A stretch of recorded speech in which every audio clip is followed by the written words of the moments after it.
Amateur Traveler is in its 20th year now, but can you imagine if I had people on the show who had never been to the destination, but had just read about it or seen a movie about it? That wouldn't make any sense at all, and you wouldn't listen.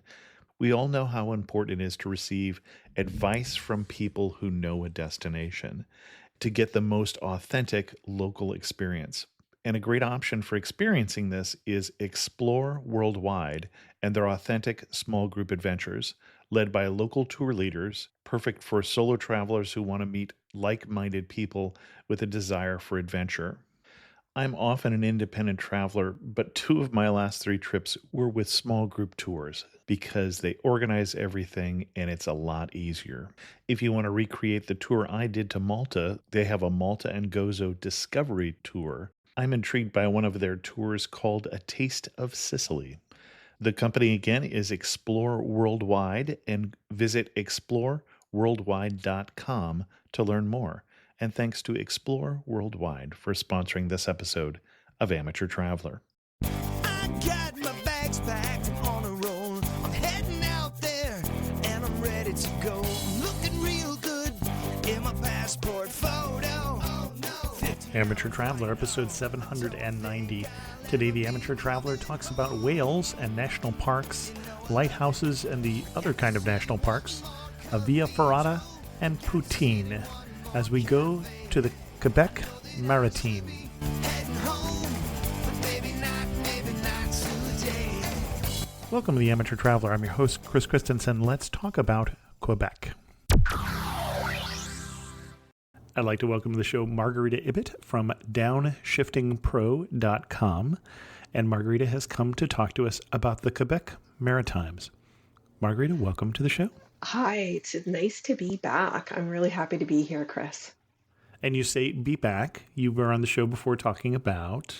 We were talking about road trips to Montreal and Quebec City. So I am well versed in La Belle Provence, and I want to bring you to a region that I have fallen deeply, deeply in love with. So Quebec Maritime, or Quebec Maritime, but I'll be referring to it as Quebec Maritime, is an area that has four regions.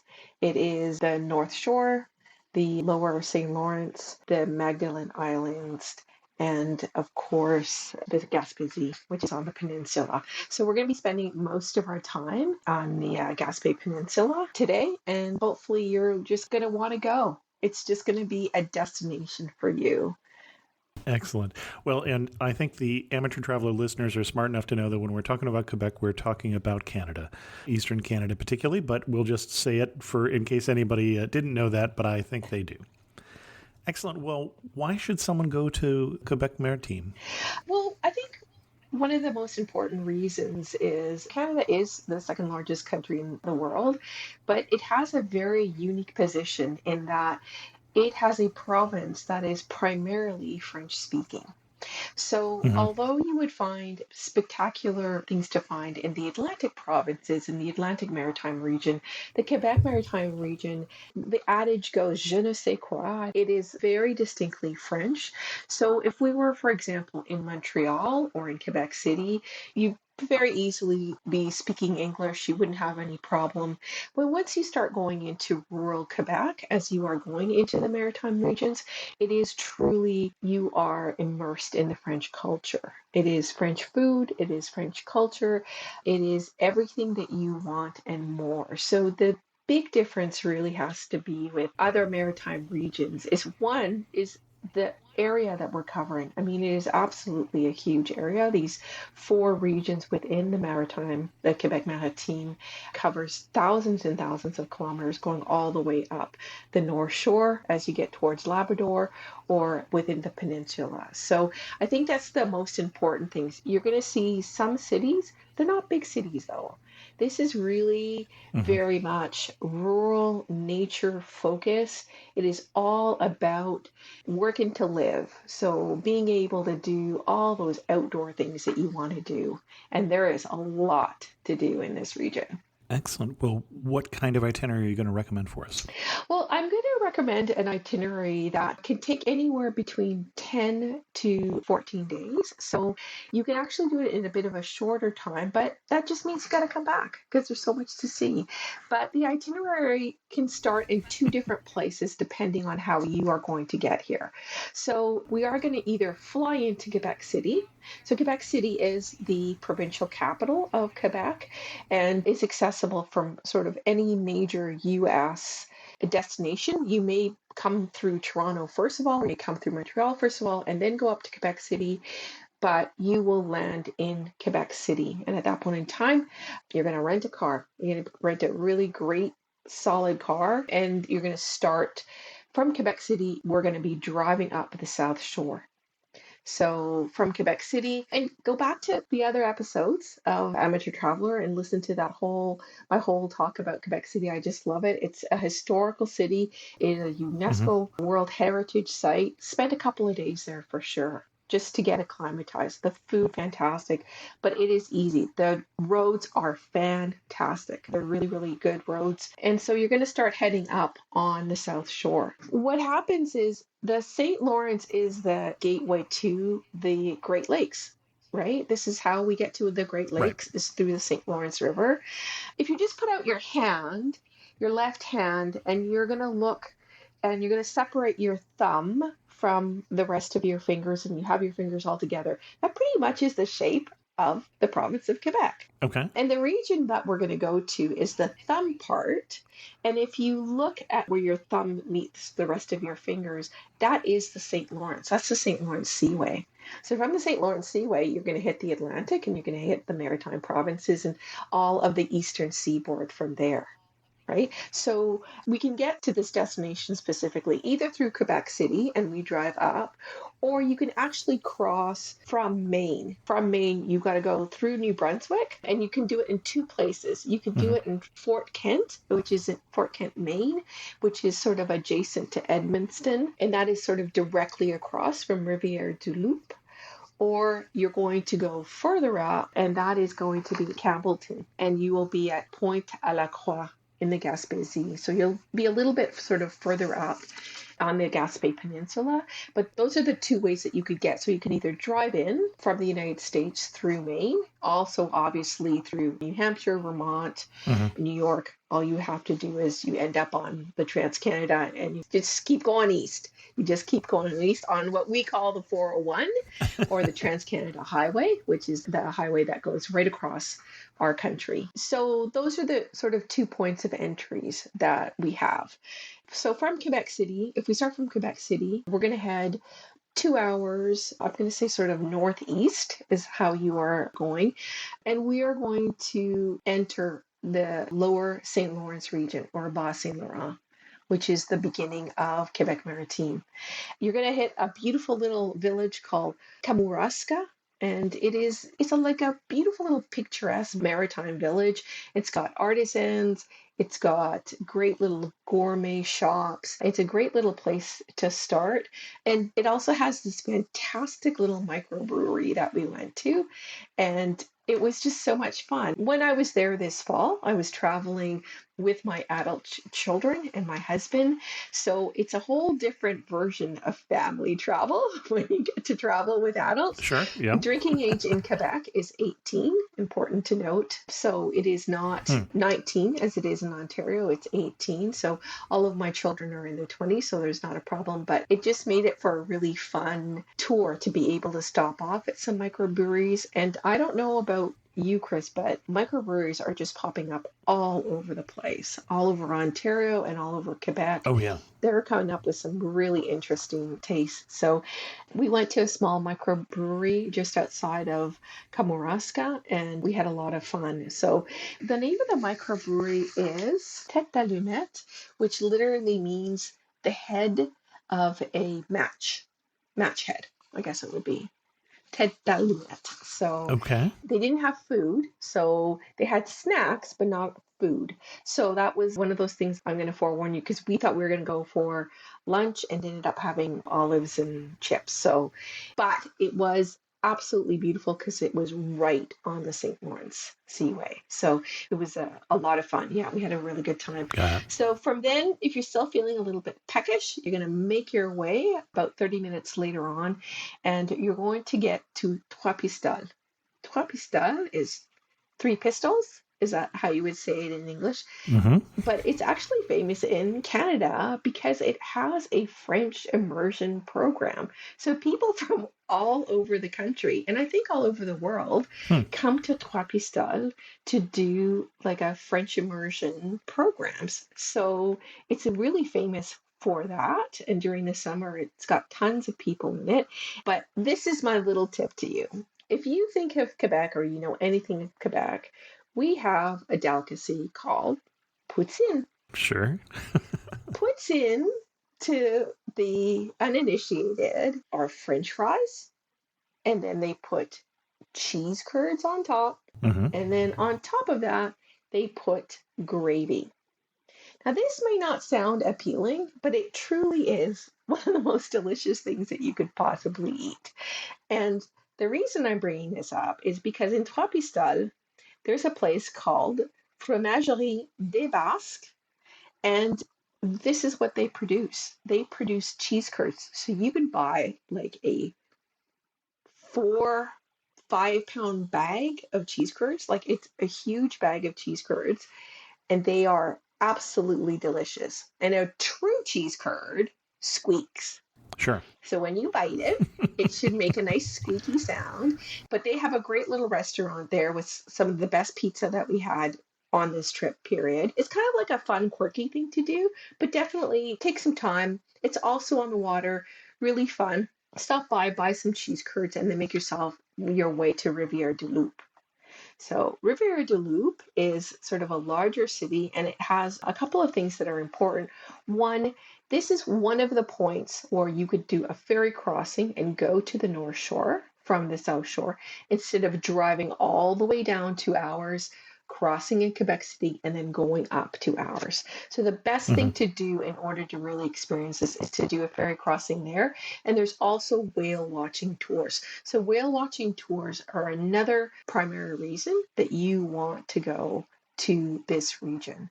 So we talked about the culture, we talked about the regions, and I neglected to say at the beginning, another really big attraction of this region is one, it's got a fantastic lighthouse tour. So you can see some of the most, it's got 40 different lighthouses. And there's a lighthouse trail And there's a or road light, or something? yeah, it's called the Lighthouse Trail. And basically this is what we're taking on this loop around the Gaspé Peninsula is a lighthouse trail, but you can also do a whale tour. There's also a whale tour that you can follow. So I have to say, Quebec Maritime, their website is really fantastic and it actually gives you detailed itineraries that we have used to do planning for ourselves personally. And they have whale tours, they have lighthouse tours, they have snowmobile tours. Snowmobiling is huge in the winter here. Mm-hmm. And so they have specific tours that you can take, but that's really super important. Another important reason, I'm kind of backtracking now, Chris. Another important reason to go to Quebec Maritime is some of the national parks. It has some of the most beautiful Mm-hmm. national parks in this country. And something that I have to clarify for the listeners, just so that they understand when they're doing this driving. We have our National Park Service is called Parks Canada, Mm-hmm. and then each individual province has their own. They would be state parks for you guys, right? So you have your national Yeah, parks, provincial and parks, then so you sure. have your provincial parks. But in Quebec, they don't call them provincial parks; they call them national parks. So sometimes it can be confusing Hmm. that it says national park, but in fact it's just a provincial park. So this goes into a whole set of politics and the use of the French language and the English language. So not going to get into that. The main thing that I would really like people to understand, and it was very confusing to my husband because he kept saying, oh, we went to this national park, we went to this national park. And people are like, when he was back home in Ontario, and they're like, oh, that's not a national park. Mm-hmm. That's it. So there are some that are truly Canada Parks one.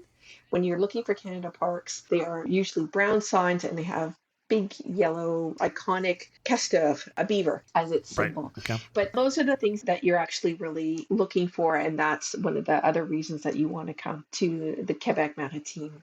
So we find ourselves in Rivière de Loup, and if you are here in the winter, one of the things you want to go to is Chute Parc Chute, or the Falls Park.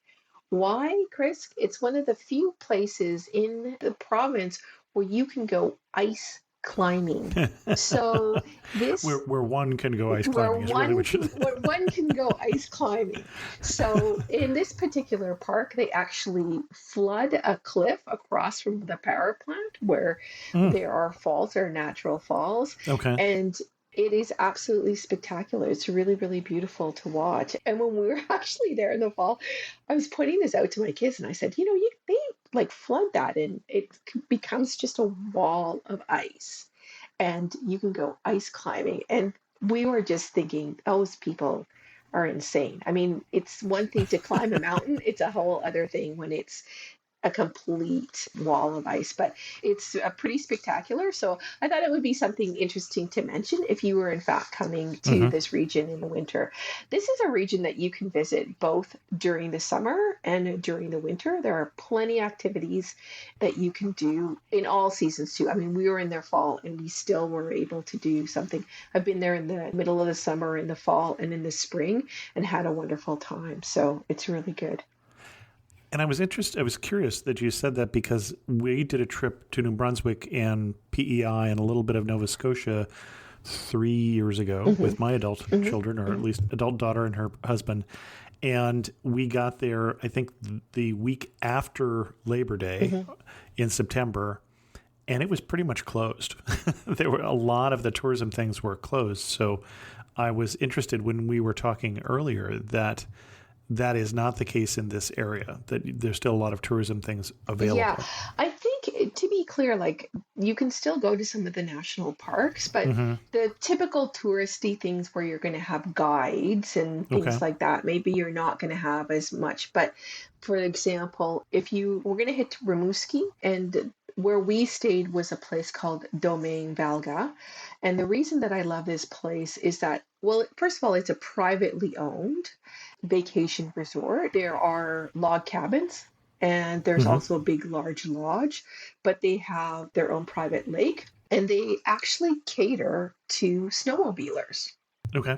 So I was even actually just looking to see, and they're fully booked. January, February, already booked because they're aficionados like motorcyclists would Sure. be, is to have these beautiful, and they have like beautiful trails in a private forest. So I think what I'm saying is there are things that you can do that involve skiing. There are ski hills also in this region, Hmm. and you can go skiing, snowshoeing, cross country skiing, ice fishing. So a lot of the things that you may be able to find are more privately than they are sort of just as a national park or a provincial park. Okay. And if I don't have my own snowshoes or snowmobile, am I Yeah, going to be left out? Or are they going to have provide no, one for me? you will not. Especially at Okay. Domaine Valga, they have specific packages that are just that provide you that. But you can actually just drive up to, it's up a hill, pretty steep hill. The highlight of us going, so this is in Rimouski, going to Domaine Valga, was we were driving up the hill, and it is pretty steep and stuff. But then all of a sudden there was a moose that was just standing there in the middle of the road. And it's that point when my husband just turns to me and goes, "All right, yeah, we're here. We're in the wilderness. We are in rural Quebec, right?" And we just slowed down. She just kind of looked at us, walked back into the forest, and that was the end of it. But it was just really, really spectacular. So we loved it because we had our own cabin. They were large, it was fully equipped, so you don't have to worry about bringing anything, which is really great. There's many different and unique places that you can stay in Quebec Maritime. I actually have a really great blog post about interesting places to stay in Quebec Maritime, everything from a replica of like a Santa Maria, like one of those kind of ships, Okay. Hmm. sort of an old ship. They have biodomes, they have tree houses. Oh my God, that was so amazing. Like truly beautiful tree houses. They have some really pods, like pods in trees, like really, really unique places to stay. So definitely I can provide you a list or a link. Sure. We'll link to that from the show notes. Yeah. It's really fun. Like they kind of try to make it interesting for people to visit. So in Rimouski, so as we've stayed overnight, we had the fire pit going. It was absolutely beautiful. We're super relaxed. And the next day we start heading sort of across on Route 132, but we're going to make a quick stop at the first of a couple of lighthouses that I'm going to talk about on this trip. And the first one is a Pointe au Père Lighthouse and National Historic Site. So at Pointe au Père, it is an absolutely beautiful, they painted it in the last couple of years, and it's a beautiful, beautiful lighthouse.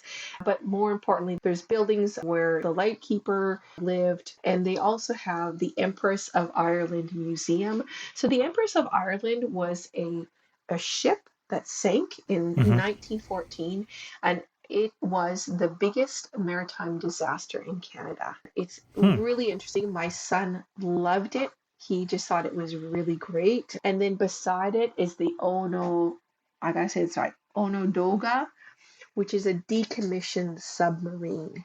So you can go inside the Okay. submarine and you can visit it. So that is a great, great thing kind of to do that encompasses, you can go into the lighthouse, you can go into the submarine, you can go into the museum. That's all in Rimouski, and it was really great. We really loved it. It's a definite make a stop there for sure. So as we start going across on Highway 132, we're going to go across to the lower St. Lawrence region towards Matapédia Valley. It's known for its salmon rivers, lakes, beautiful churches, and it has, of course, covered bridges. So it's an area that will get you to the beautiful Baie des Chaleurs. And Baie des Chaleurs is a member of the most beautiful bays of the world. And I am Okay. not kidding you. It is a beautiful, beautiful bay. It's the 31st member of the Most Beautiful Bays in World Club. I didn't even know there Well, was such a. what's really funny is the things that you learn when you travel, right? You didn't know, but there you go. I think it's one of those places that, for example, if you go to Carlton, there's other great places to stay there. They also have at the top of just above Carlton is where they have these biodomes that I'm telling you. And literally, there are just these huge domes that just look over, they're sitting on the hill. So they look absolutely fantastic and they're really, really fun. We're going to continue on Highway 132 and we're going to hit the Acadia Museum of Quebec. Oh, okay. So here, once again, you're a big history buff. I know you are. I know you love it. So we learn more about the history of the French Canadians, which were in fact exiled from Nova Scotia, right? From the Right. Maritimes to Nova Scotia, where you were. And then they went to various parts, either in Quebec or much of New England, into the southern states and as far south as New Orleans. That's why they're Cajuns. It's Acadien, right? Cajuns. Right. So that's where that comes from. And they also went to the Caribbean. So a little bit of history there. Konnichiwa, I'm Yuki, a tour leader with Explore. Who knew that hidden among Tokyo's towering skyscrapers was a peaceful tea house surrounded by ancient trees and serene ponds? Actually, I knew. It was my mother's secret sanctuary. Not everyone knows about Tokyo's Hamarikyu Gardens. Arigatou gozaimasu. But you will if you explore. Search exploreworldwide.com and don't just travel, explore. And then we're going to sort of start going up north and we're going to go towards Percé. Before we leave the Acadians, and if you're interested in reading a book about that, a classic would be Longfellow's epic poem Evangeline, which is talking about the deportation of the Acadians. Yes, absolutely. I think I know very little about the Acadians. What I do know really is when we stopped off in Shetty Camp in Cape Breton in Nova Scotia, because there's a lot of Acadians were friends, were, what's the word I want? Not friends, but their allies were the Mi'kmaq. Indigenous people in that region. But yeah, so anyways, let's go back. So we are going to start heading up to Percé. We did sort of a preliminary talk, you and I, Chris. I was trying to Hmm. explain to you the importance of Percé Rock. So Percé Rock is one of those iconic images that you would see everywhere. In every Canadian tourism board sign, you're going to see Canadian mountains, right? Or Hmm. video or advertisement. You're going to see Canadian mountains and the Rockies out west. You're going to see the CN Tower. You're going to see old Quebec. One of the last things you're going to see besides the Maritimes is you're going to see Percé Rock. So Percé Rock is just a huge rock structure with an arch in the middle of it. You used to be actually Hmm. able to visit it, but now it is a protected space and you can only take a cruise, sort of like a cruise from Percé, and you can cruise around it, but Hmm. it's very restricted. But it's one of those iconic images that when we think of Quebec and when we think of Canada, you think very much of Percé Rock. So it's a really good stop for a couple of reasons. One, some of the best seafood that I ever had was in a little restaurant that was right on the dock. I wish I could remember it, but it's like 5 years ago. But it was so fantastic. I still remember the seafood being really amazing. The other thing is that they also have, just as you're getting close to there, they have the Persa UNESCO Global Geopark. So this Okay. geopark has this breathtaking, and I'm talking, well, breathtaking or will take your breath away, suspended platform, 200 meters off of a cliff, and it is a glass bottom platform. Okay. It is absolutely spectacular. It's a little scary if you don't like to look down, Hmm. but the view is towards Percé Rock, and then you have a really beautiful view sort of the St. Lawrence Seaway at that point in time. Yeah. So one of those must-see things when you're in Percé. The other thing that I'm going to suggest that you do without reservation that I absolutely loved on my very first trip to Quebec Maritime was we took a boat to Bonaventure Island. So even though it's Parc National Bonaventure, it's once again a provincial park. But when you get to Bonaventure Island, you actually just hike. There's the beautiful view. You get to see per se, you get to see the mainland also. But as you hike all the way up to the top of the summit, you're going to see one of the largest colonies of gannets in the world. There's Okay. 116,000 gannets on this rock. And also there's over 200,000 seabirds all told. So there's 11 different species of seabirds that you can see. But the hike up is there's a viewing area up there. They now have like a restaurant and rest area, but the birds are absolutely everywhere. So when you do your boat cruise, they actually take you around Bonaventure Island because it is on the Hmm.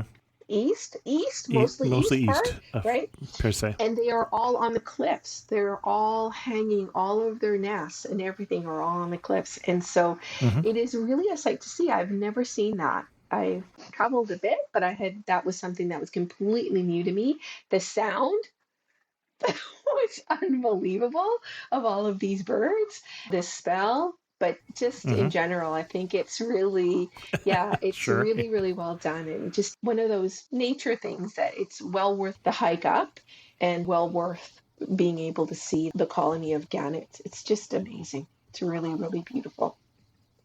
So now we can do one of two things. You can either stay in Parsley Rock or you're just going to head up about an hour away to Gaspé, to the city of Gaspé. So Hmm. Metropolitan, if you're renting a place or you're in Airbnb or you're staying, or I'm going to give you a more interesting choice. My suggestion to you is that maybe you would consider a ready to camp at Fortillon. So Fortillon is a national park, a Parks Canada park, Okay. Right by Gaspé. Hmm. and it is spectacular. Like spectacular, breathtaking, absolutely beautiful. But you find yourself in a car, you've flown in from California, and you have left all of your camping gear at home, Chris. All of it. Right. That's not a problem. They have ready to camp. It's called Prêt au Camp. I'm sure I'm saying that wrong, but it's a ready to camp and it's tents.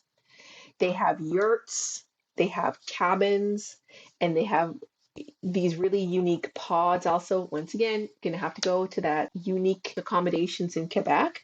Mm-hmm. Already bookmarked it. So But for sure, it's a lot of fun because they provide everything. And one of the reasons they have this is because a lot of the tourists that they get are Europeans. okay. So they get a lot of Europeans come in and they want to have that full outdoor experience. And this lets them do that. So they have dishes, they have cutlery, they have bedding. You don't even have to put up a tent. Some of them have tent materials and then sort of an enclosure, Mm-hmm. but some of them are sort of like cabins. So there you go. That's my suggestion to you if you wanted to come up and have that full nature experience. I would say try that at one of the national parks. So Fourillon also has some heritage buildings there. It's got the cutest little like grocery, general grocer there. And during the summer, they have people who dress up and stuff like that. So that's kind of fun. And in Fourillon, you're also going to find the tallest lighthouse in Canada, which is Cap des Rosiers. Okay. And once again, it's very simple, but it sits on a peak. It overlooks the ocean. It's just fun. The first time I visited, the theme of our trip was lighthouses, the Lighthouse Trail. And we visited a ton, I'm going to say probably 10 lighthouses. And it was fun. Like, it was so much fun. So it's definitely something that you can do and add it to your itinerary. So we're at the very top of that thumb. If you're looking at your thumb again, you're at the very, very top of that thumb. And now you're going to Right. start coming down, right? So you're going to start heading south. You're going to drive towards Saint-Anne-des-Monts, which is the gateway to this spectacular Gaspésie National Park. Once again, it's a provincial park, and the beauty of this park is that it actually lets you start exploring the Chic-Choc. So the Chic-Choc Mountains are part of the Appalachian Mountains. Okay. A lot of people know that, but obviously for your American listeners, that's just a continuation of the Appalachians. It goes all the way into Quebec, and that's where they are. That's where they end up into the Chic-Choc Mountains. So lots to do, lots of hiking, kayaking, trails, camping, and then from there, we're going to sort of keep going down until we get to just outside of there, Pointe à la Renommée Lighthouse, which is the first maritime radio station in North America installed by Marconi in 1904. So they have a cute little, like, very, very small museum. They have a plaque dedicated to Marconi. And you know what's really fun about this? This is super interesting, and I didn't really think you could do this, but this is the original site of where this lighthouse was. But they had moved it to the Quebec port.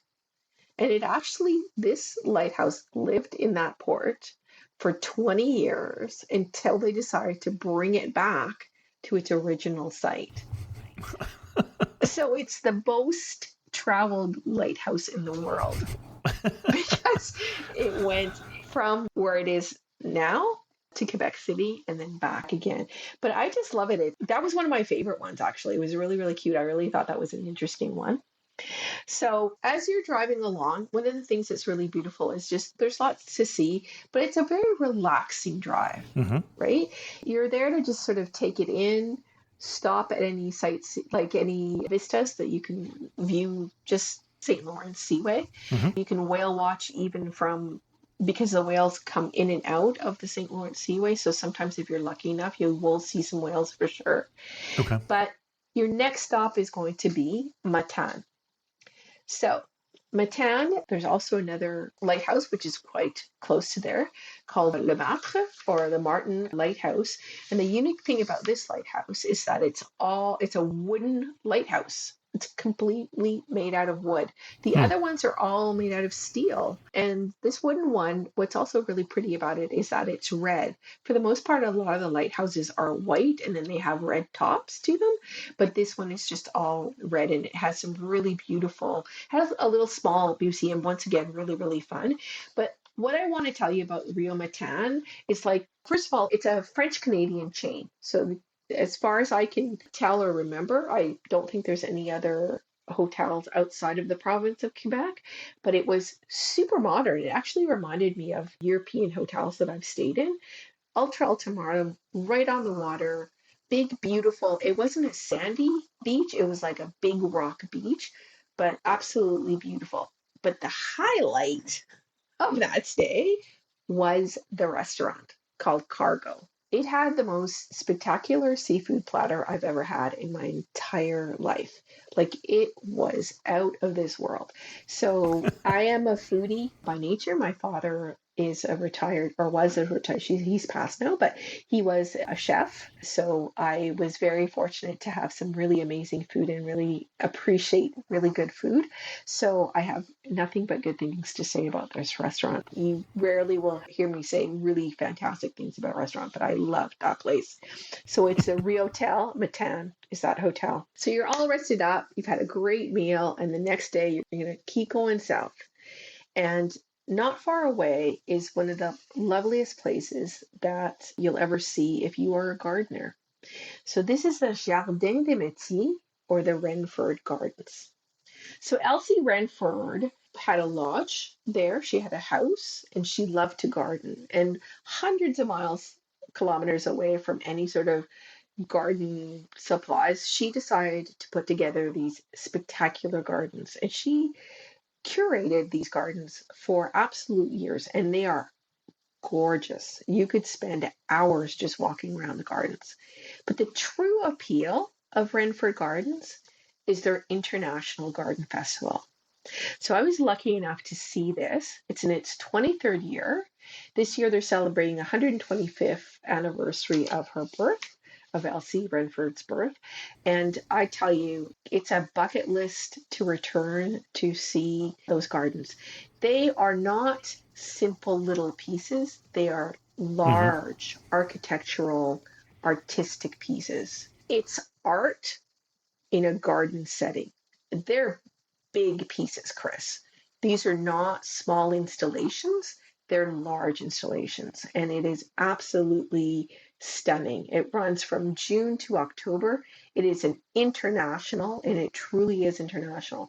They had people from France and Italy, New Zealand, all over the world.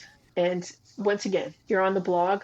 I wrote a whole blog post about it because I loved it so much. And you say installations, so I'm getting the picture of art installations in the middle of a garden setting. Yes, Okay. so exactly. One of the ones that I thought was most interesting was they actually had like a maple tree and then they Hmm. ran it. It was sort of in a groove so that you could literally push it like it was on tracks. You were just able to Okay. just move it on different tracks. There was other ones that were like optical illusions. So they were wood structures Hmm. that you would look at it and it was literally like an optical illusion. There was other ones that was like it was almost like an entire room and there was walls. There was also another one that was I don't know the proper name for it. You probably might, Chris. You know, in sort of Japanese garden where they move rocks around and they kind of rake Hmm. them. One of my favorite ones was they had these really colorful rubber boots and they were just suspended upside down on poles like rebarb. But the best thing is that you could actually, and it was encouraged, so they had all of these boots there of all varying sizes, and you could just put them on and walk around in the puddles that was part of this exhibition. So, a very, very unique thing to do, extremely interesting. Who would think, right? It's in its 23rd edition. Yeah, That's it's funny. that fun. So there's no way I wasn't going to mention that because it's one of the most interesting things that I've ever done. So when we're in Matan, we have one of two things that we can do. Mm-hmm. We can take a ferry crossing and cross over to Bay Como Mm-hmm. and then proceed south on the North Shore. So we're driving south, but it's the North Shore of Quebec. Mm-hmm. And at that point in time, you also have more lighthouses, but that is actually part of the whale tour. Right. So you're just going to go all the way down from Baie-Comeau all the way to Tadoussac. Now, the way that we did it is that we just continued south. So from Matan, we continued south past Rimouski, and then we went to Rivière-du-Loup. And at Rivière-du-Loup, we crossed over to Saint-Simon. Then you're going to head up a little bit north and you go to Tadoussac. And for me, this is where we're going to end our trip. Is we're going to go into Tadoussac. The reason I really love Tadoussac, and I've been back like 4 times to Tadoussac, is this is an old school. If you remember sort of at the turn of the Gilded Age. I don't personally remember it, but I remember reading about it. No, but what I'm saying is like, just for the record. yeah, they used to have hunting lodges, and they used to have so you find them a lot, obviously in upper New York State, but a lot of the lodges that you found for people from Maine and from some of the New England states is they would have them in the area around Tadoussac. So Tadoussac, in fact, and also from Montreal. So mostly people were coming up from Montreal. So that was like the playground of the rich, or the Montreal rich. They would have places in Tadoussac. So that's what it became kind of famous for. But so it's got this really iconic hotel called Hotel Tadoussac. It's all white with a red roof. Great place to stay, but also just for the sheer high glory days that used to be in Tadoussac. Just north of Tadoussac in Sacré-Cœur is where I would suggest if you wanted to stay as a family. It's called Ferme 5 Étoiles, or 5-star, because there are 5 children who, with their parents, have built this farm. And it has everything from cabins to rooms. But the fun thing about it is this is where at first I had the wolf encounter. So we were able to visit with wolves. Okay. They have an Arctic wolf called Luna, and they have Jacob the gray wolf, and they have another new wolf that we just saw. So before you were able to actually go in and visit, but now the government of Quebec doesn't permit people to go inside the fenced part area, but you can still see the wolves. Okay. That was really fun. But they also, the other reason I really like 5 Étoiles is they have deer, they have caribou, they have bison, they have a few bison there, they have a moose there. So it's kind of a really fun, it's large, right? It's a very, very, very large property, and it's sort of on a hill. So they have rustic cabins that you can stay in, and they have a trapper's cabin that you can stay in, but it's really fun for kids. So they have the ability to go, and they talk about the animals and stuff like that. From Sacré-Cœur, what you can do is, one of the things that they do have is that you can go down and you can do sea kayaking, and there's also the ability to do a via ferrata. Do you know what a via ferrata is? Mm-hmm. Yeah. Sure. The Iron Way. Yeah, so it's climbing on cliffs over water. Picture iron things nailed into cliffs. Yeah. Exactly. So I didn't know what a via ferrata was until I visited Quebec Maritime. And on the Saguenay River there, you can kayak, and you can also go on via ferratas, which were exceptional. So the last thing I'm going to ask you to do is just to stand on that cliff and just look west. As long as I don't have to look down, that's okay. Which is the Saguenay. So that's the Saguenay River and the Saguenay Fjords. Mm-hmm. And they are absolutely spectacular. It's a glacier that went through the fjords and created these fjords 200,000 years ago. And it is beautiful. So once we're there, the last thing I'm going to get you to do in Tadoussac is to take an iconic whale tour. Mm-hmm. Before you're going to go on the whale tour, you're going to go to the Marine Mammal Interpretation Center, which is a very, very small center, but it has beautiful bones, skeletons of whales. And it's really good to go there before you go on your whale watching tour, because they help you. They're actual scientists there, and they help you kind of understand what you're looking for, who you're looking for. And that's how you're going to end your tour, You're going to get on a boat, a kayak, a Zodiac. Any one of these is accessible to you through AML Croisière. That is a whale watching tour, and you will be able to see belugas. This year we saw humpback whales, we saw right whales, fin whales, minke. It really is a whale watching paradise. It is the most fun and it is really the best thing to do. I recommend it highly. We had a great time. It's definitely a highlight. From Tadoussac, all you're going to do is you're going to go down on the North Shore to Quebec City. So you'll go through Charlevoix, another beautiful region, a different region in Quebec. But you've completed your whole tour of Quebec Maritime. The only thing we haven't done is the Magdalen Islands, but it's going to have to be another time, Chris. We're going to have to go a different time. Yeah. But I hope that kind of helps you understand what the region is. It is a huge region. It's a large region for sure. You're going to go for the views. You're going to go for the water. You're going to go to relax. You're going to do a lot of hiking. There are zip line. There are high ropes course. There is via ferrata. There is parasailing. There's kayaking. Anything that you want to do outdoors, you can do in Quebec Maritime. The only thing that I'm a little disappointed about is you mentioned the Marine Mammal Interpretation Center, and I thought I was going to learn to speak whale like Dory from Finding Nemo, but I wouldn't put it past you that somebody would teach you in that place. It's pretty amazing. Yeah, it's really great. That would have just clinched it for me. You would have clinched it, yeah. But when we're in this region of Quebec in general, what do we need to know? French.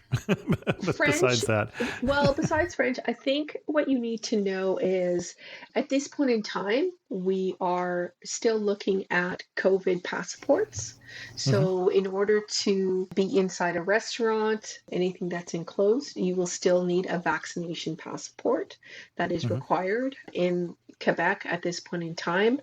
And do we need a Canadian one, or can we use for those of us who are from south of the border, can we show our CDC card? Absolutely, your CDC card. Yeah, absolutely. Okay. I think it's really anything that you would get from your state or wherever it is or your government. I would assume that it's exactly the same for Europeans. They just pulled it out. They were looking at QR codes. They had QR code readers on some of them, but we just had a paper copy. Got it. Other than your American passport, you will need it to cross the border, but you won't need it at any other time. So you don't have to worry about that. I'm hoping by the time many people hear this, we won't be worrying about these things, but that's what we'll have to do now. Yeah. At this point in time, if you're going to go this summer or this fall, you will still likely need it. Yeah. They are pretty strict in Quebec. They were hit pretty hard in Quebec City and in Montreal. So they really chose to be very proactive and protect the other regions. So in a sense, they really closed it down. Even from Ontario, we couldn't be able to go at the worst of it. Even regions within the province of Quebec couldn't go into other regions. So they were pretty restrictive, but that has now been lifted. The ability for me to go from Ontario, for Europeans to come in or for Americans to come in, it is open, but I do suggest you have your vaccination passport with you. Okay. Anything else before we get to our wrap-up questions? No, I think that's it. I think I want you to not worry that even though it is French and the signs are in French, there's always someone. This is a heavily tourism area. They are used to having people who don't speak French in the region. It's highly unlikely somebody will not be able to help you. Most people will. And just make sure that even if it's in the summer, if you're going to go out on a cruise or you're going to go out in the water, we are still in Canada. Make sure to have a jacket, a sweater on. I get that. I live near San Francisco. We bring sweatshirts in the summer as well. So, yeah, absolutely. I think that's one of those things. Hiking boots, whatever you need.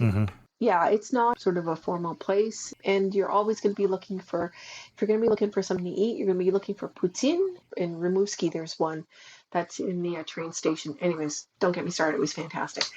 But yeah, that's it. Yeah, it's there. There's little gems hidden all over the place. So whether you decide to do the whale tour or you want to do the lighthouse trail or you just want to hit the national parks, you will have a wonderful, wonderful vacation in Quebec Maritime.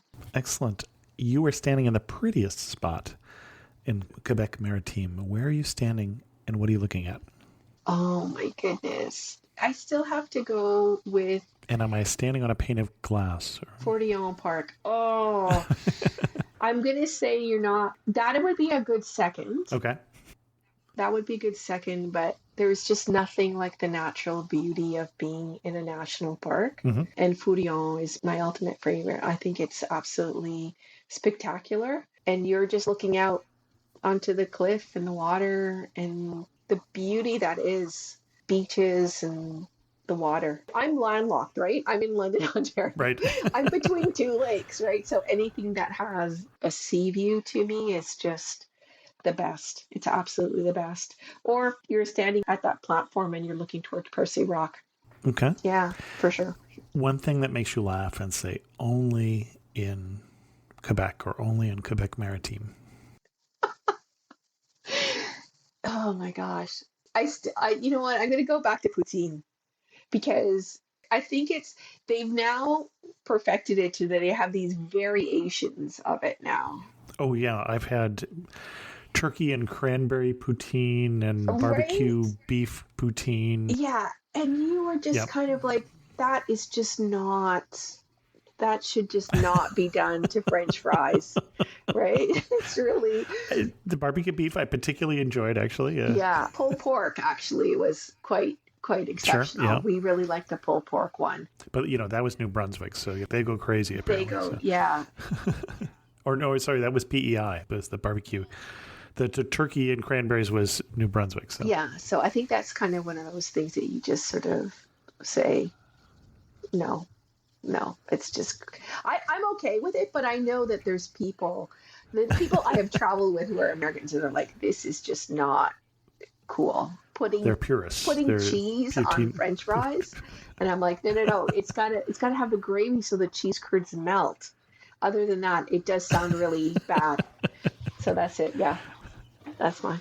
Excellent. And if you had to summarize the Maritimes so first of all, I keep saying Maritime or Maritimes. Is it plural or singular? Quebec Maritime. And this is the wrong time of I should have asked way Quebec earlier. Maritime. It is singular. It is singular. Okay. Yeah, it's a singular. If you had to summarize the Quebec Maritime in just 3 words, what 3 words would you use? Natural, peaceful beauty. Yeah. Excellent. Our guest again has been Margarita Ibbott from downshiftingpro.com. And Margarita, if we're going to send people to your best post on the Maritimes, and we've got that lodging post where are we going to link to? We're going to send them to your best post. Where are we going to send them? I'm writing this whole itinerary. I'll have to wait till my 10-day itinerary to Quebec Maritime. Send me a link and we'll put it in the blog post. I'll send you a link. Yeah, I have tons on Quebec Maritime. I must have 10, 12 posts on Quebec Maritime. So I love the region, but this one will be a full-on itinerary for you. Excellent. Well, and I will say, if you get a chance to travel with Margarita, which I've had a chance to do in Gulf Shores, Gulf Shores, Alabama, jump to the chance. She's a fun travel companion. So. And you'll have a drink in your hand. That's all I'm saying about that. Well, apparently so. Thanks, Chris. Always a pleasure. Margarita, thanks so much for coming on the show. Yeah. Always a pleasure. As always, a special thanks to the patrons of the show who help support the Amateur Traveler financially for as little as $5 a month. If you're interested in learning more about becoming a patron, go to patreon.com/amateurtraveler. One of the benefits for patrons is they get first access to Amateur Traveler trips, and this week they are deciding if they want to come along to the Amateur Traveler trip to Turkey in 2022. As of Monday, at the time that this show comes out, that will open up then to the people in the Amateur Traveler Trips group, which is amateurtraveler.com/trips. And then after that, to the newsletter. And if there's any slots open, then I'll announce it on the podcast as well. But it does look like that trip is happening. We are just too short of the minimum number, and we've only had it open to the people who signed up for this trip in 2020 before it was so rudely interrupted by a pandemic. With that, we're going to end this episode of Amateur Traveler. If you have any questions, send an email to host@amateurtraveler.com, or better yet, leave a comment on this episode at amateurtraveler.com. And thanks so much for listening. I got to see one more cathedral.